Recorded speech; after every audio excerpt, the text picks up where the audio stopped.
Oke, perempuan yang satu ini bagaikan malaikat bagi orang-orang yang membutuhkan. Tapi kebaikannya ini malah disalahgunakan. Ini dia, Novi Pratiwi yang namanya tengah naik daun. Siapakah dia sebenarnya? Kita lihat dulu profilnya.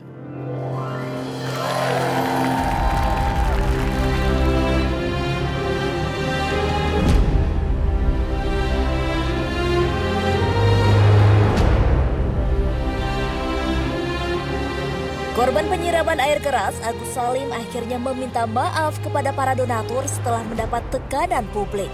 Agus menjelaskan adanya ketidaktahuan yang membuat dirinya tak hanya menggunakan uang dari donatur untuk berobat, tetapi juga untuk kepentingan pribadi. Untuk para donatur, pertama-tama Agus ucapkan terima kasih banyak yang udah ngasih ke Agus. Mohon maaf juga karena Agus udah salah menggunakan uang itu karena ketidaktahuan Agus. Agus sedalam-dalamnya minta mohon maaf lah gitu. Oke. Agus akan memanfaatkan itu untuk kepentingan pengobatan Agus.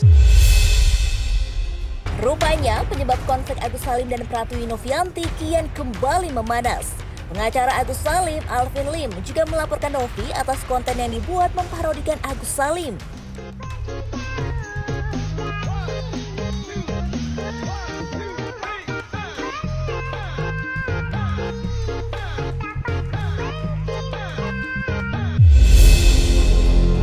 Ada Novi, ada juga asam lambung melanda, itu nggak tahu nama siapa, Kristen atau siapa. Satu lagi Yoloine ya, jadi 3 terlapor yang kita laporin pasalnya ITE. Hingga pada akhirnya Novi meminta perlindungan kepada Komnas Perempuan pada Selasa 10 Desember 2024 atas dugaan kasus pelecehan secara verbal yang dilakukan oleh Alvin Lim. Belakangan ini di medsos dia dituduh sebagai itu sudah pencemaran nama baik. Hari Senin akan dilaporkan ke polisi. Nah, jadi harus dihajar secara hukum, ya. Seperti apa kelanjutan perseteruan Novi dan Agus selanjutnya?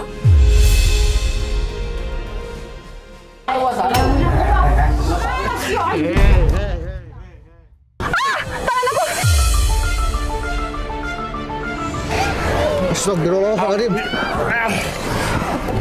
Hei.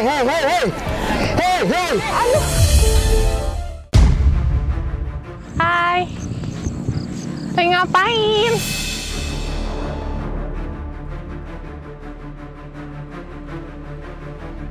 Meninggalkan profesinya sebagai pramugari untuk mengabdikan diri merawat ODGJ akan terus dilakukannya hingga akhir hayatnya.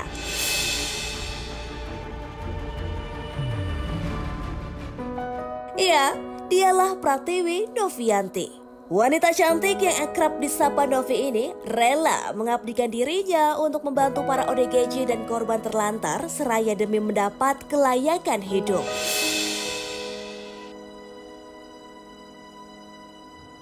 Menurutnya, dengan merawat dan memberikan bantuan kepada para korban dapat memberikan ketenangan batin baginya. Namun, tak jarang niat baik Novi kerap disalahartikan oleh segelintir orang. Di tengah huru-haranya dengan Agus Salim, Pratiwi Novianti justru mendapat penghargaan Trending Social Act of the Year dalam acara Indonesian Trending Awards 2024. Dan pemenang kategori Trending Social Act of the Year di Indonesian Trending Awards 2024 adalah Pratiwi Novianti. Dengan keikhlasan dan selalu konsisten dalam membantu orang lain, Pratiwi Novianti berhasil menjadi pemenang di kategori Trending Social Act of the Year 2 tahun berturut-turut. Tetap semangat, Novi. Dan yang terakhir, untuk FA, saya berikan prestasi bukan sensasi. Bagaimanakah perjuangan Novi dalam membantu para ODGJ dan korban terlantar? Aduh, Tuhan sakit banget tuh. Simak di Jam Praktek.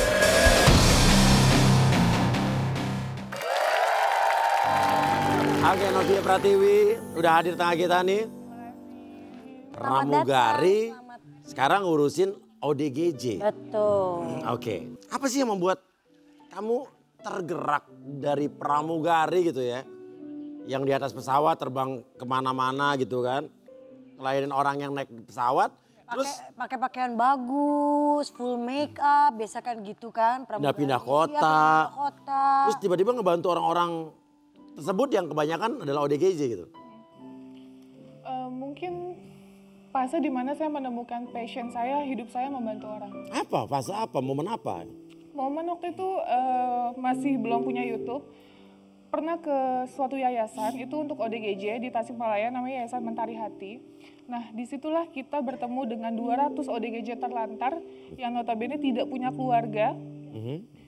Kita di situ, membangun rasa, membangun momen di mana kebahagiaan yang gak pernah didapatkan. Gimana cara kita mandiin ODGJ, gimana caranya kita memberikan kasih sayang, bersentuhan secara langsung, seperti itu sih. Mungkin kan yang tadinya kita takut, kita nggak nyaman sama aromanya, ya di situ maksudnya pertama kali momen membangun. Terus tadi kayak video tadi nih yang tadi kamu itu tangan digigit bagaimana tadi itu? Digigit. Itu tangannya digigit? Kamu lagi ngapain tuh tangan digigit? Jadi dia meludahi salah satu tim saya. Maksudnya saya mau menutup mulutnya untuk tidak meludah lagi. Tapi ternyata dia malah gigit tangan saya. Dan gak dilepas. Gak dilepas? Sakit tuh berarti? Sakit banget sampai ke tulang, sampai berdarah. Aduh. Iya. Terus kelepasnya berapa lama kelepas itu? Ngelepasnya pas inisiatif tim saya mencet hidung, kan dia gak bisa nafas tuh. Langsung dilepas sama dia. Oh iya. Jadi tadi udah tahu cara menanganinya juga ya? Sudah tahu. Oke. Nah, terus kamu kan tadi momennya adalah saat kamu mengunjungi di Tasikmalaya tadi ada yayasan atau panti yang mengurus 200 ODGJ. Iya. Tapi kenapa kamu akhirnya mau banting setir dari pramugari ke aktivis sosial dan juga konten creator gitu? Ya akhirnya gua berubah nih gitu kan. Waktu itu kan sebenarnya masih beriringan Mas Uya. Terbang sama kegiatan sosial. Tapi pas di mana waktu itu aku harus terbang ke Makassar, tapi ada ODGJ yang aku rawat waktu itu namanya Abah Ismail gitu. Nah momen itu aku tidak bisa balance.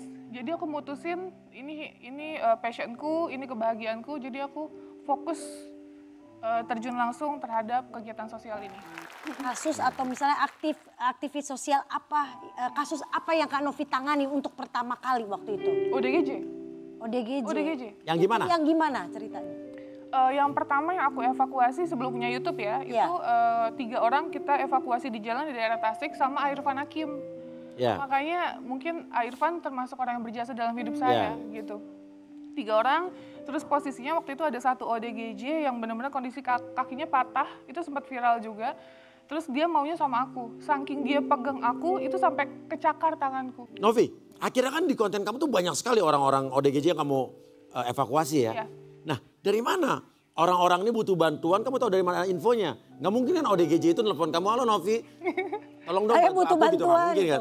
Apa ada laporan orang, apa gimana? Jadi ada laporan orang yang menghubungi hotline kita, yayasan. Jadi ada orang yang peduli sama ODGJ atau orang terlantar menghubungi nomor hotline kita, melaporkan. Terus nanti akan difilter, akan dikonfirm oleh admin kita. Baru saya datangi, seperti itu. Oke, nah kasus apa yang paling menakutkan yang kamu ingat? Yang bawa sajam sih. Jadi dia bawa senjata tajam? Nah yang kita takuti kalau dari awal kita tahu dia bawa sajam, itu kita udah prepare. Tapi kalau yang kita nggak tahu tiba-tiba dia bawa sajam, itu yang kadang kita agak kaget juga. Gimana ceritanya?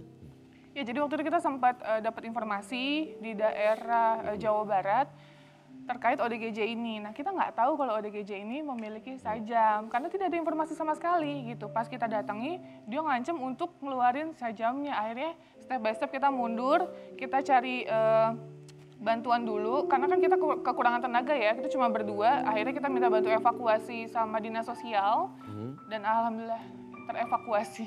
Terevakuasi tuh? Dia ngelawannya gimana? Ngelepas sajamnya gimana akhirnya? Ngelepas sajamnya dengan cara merayu pertama yang jelas. Kamu yang ngerayu? Kita berdua sama dinas sosial. Terus ODGJ cowok lagi? ODGJ cowok, betul. Oh ngerayu pasti kan? Iya, alhamdulillah. Saya juga mau dirayu kamu. Oh gitu ya, ada videonya tuh? Ada videonya. Kita lihat.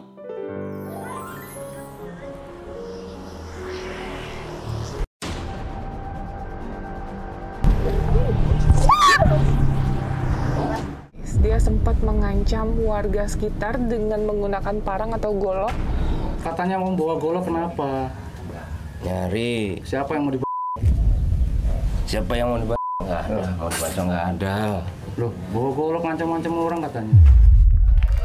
Nah, ini kan tadi kayak dengar cerita Novi merayu atau ada yang ODGJ nggak mau sama yang lain, cuma sama Novi. Nah ini pendekatan Novi ini gimana ke mereka? Sampai mereka tuh adanya mau sama Novi aja atau sampai nggak mau sama orang lain?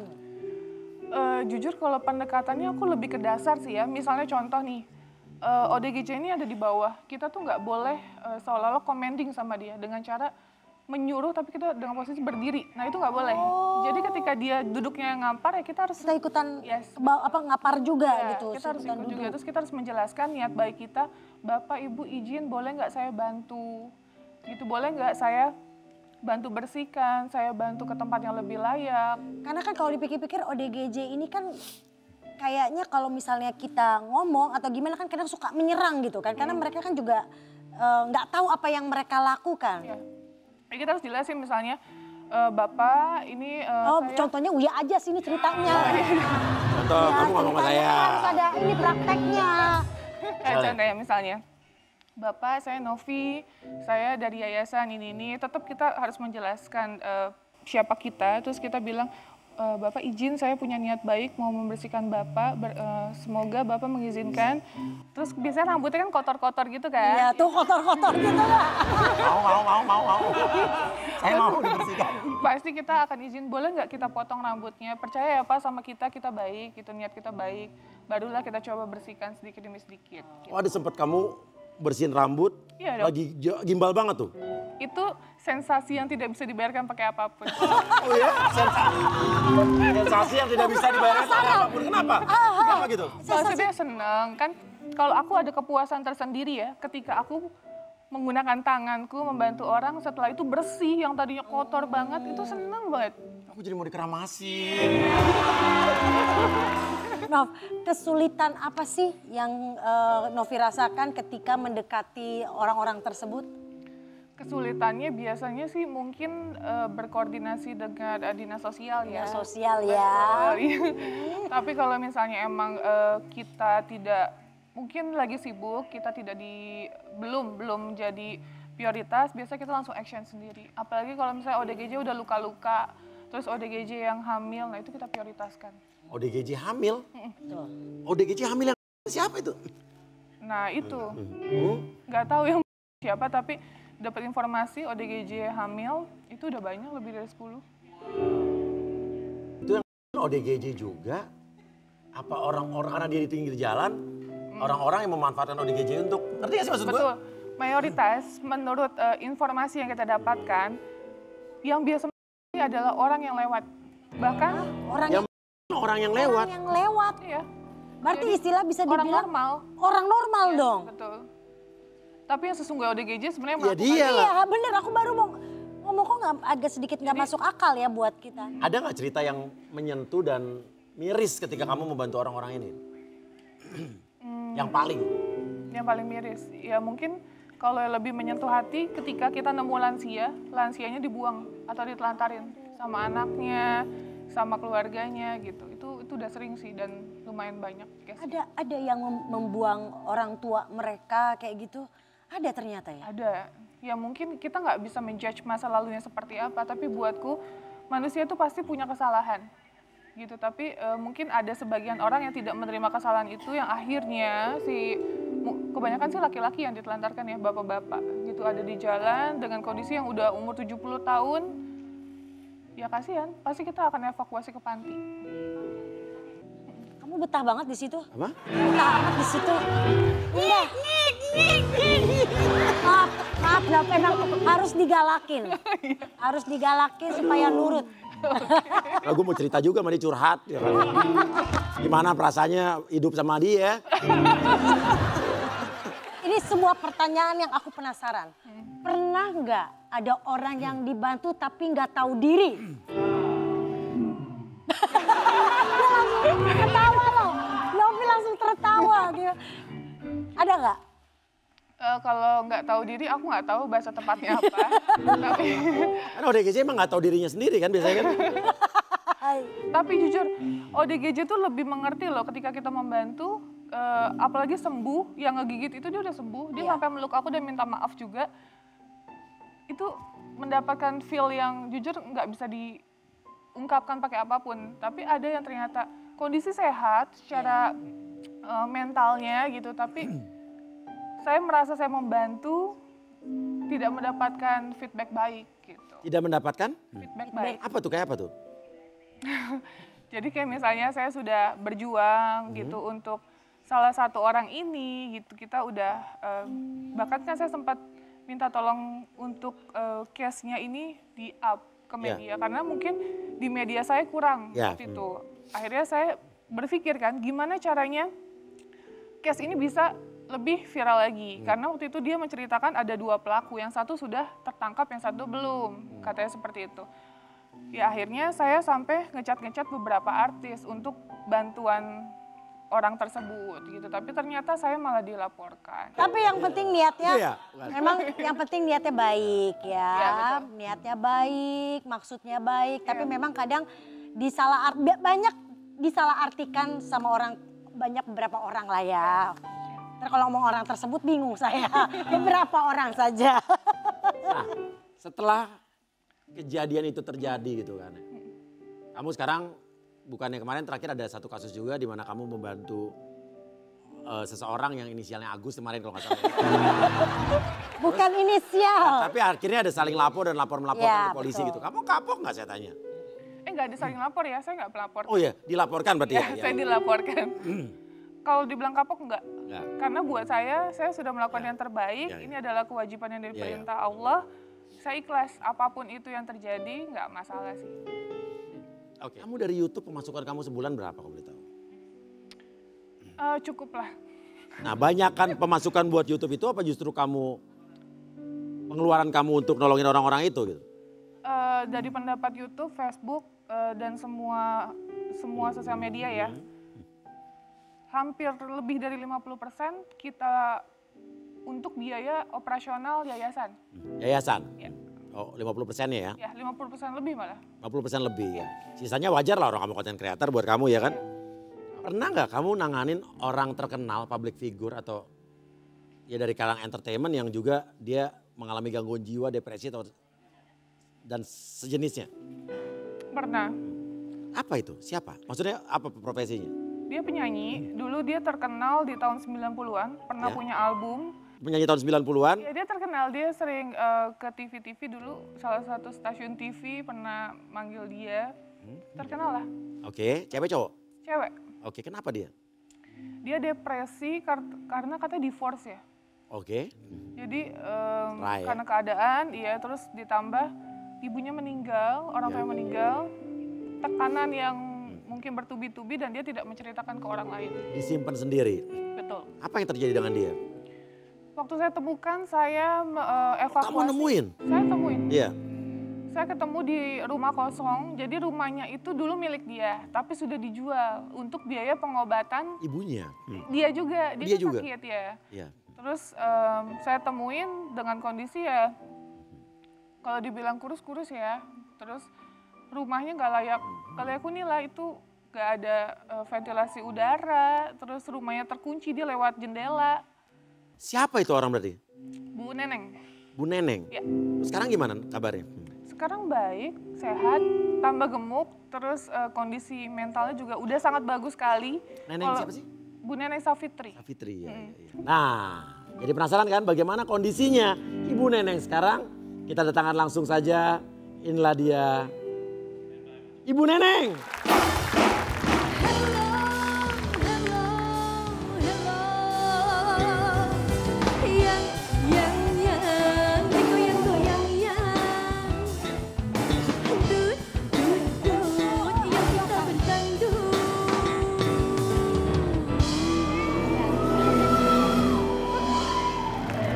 Silakan Bu Neneng. Silakan Ibu Neneng. Bu Neneng, gimana dulu sampai akhirnya ketemu Novi, dibantu Novi, gimana ketemunya awalnya nih? Ya. Masih ingat gak Bu? Lupa. Lupa? Katanya ibu di rumah ibu yang udah ibu jual gitu. Iya. Gak apa-apa jawab. Jawab aja gak apa-apa ibu. Belum ada yang naksir. Maksudnya? Belum Ya, ada. belum Kan dijual. dia mikirnya itu masih rumahnya dia. Oh sampai sekarang masih ibu. Oh itu rumah masih rumah ibu? Iya.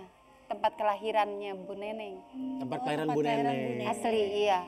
Orang Lemhabang, Cikarang, Bekasi. Sama abang Cikarang Bekasi. Iya. Bu Neneng artis kan? Insya Allah. Saya dulu lihat zaman saya masih kecil dulu. Iya kan? Tahun 90 kan masih kecil. Oh udah gede. Udah SMA. SMA? Maunya muda mulu. Bu Neneng sehat Bu Neneng? Amin. Nah pengen lihat nih ya kompilasi Teh Novi dan juga Bu Neneng. Kita lihat. Cek ke Neng.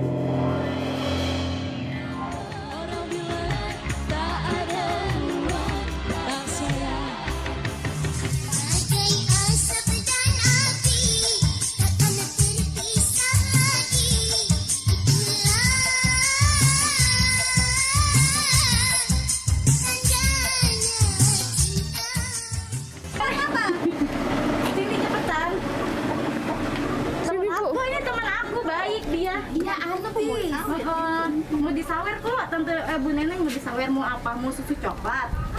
Khusyuk gitu, penghibur bar to bar. Dari klub malam ke klub pagi. Klub malam ke klub pagi. Klub apaan? Hah? Klub apaan? Klub hiburan malam. Suka masuk Bu? Iya. Suka masuk? Suka. Dia absensi, jadi ketahuan kalau bohong. Iya. Tengah gebot. Katanya gini, kalau misalnya Bu Neneng Savitri nggak mau ke salon, nanti masuk rumah sakit lagi. Loh, ilah enakan petani ya berkebun.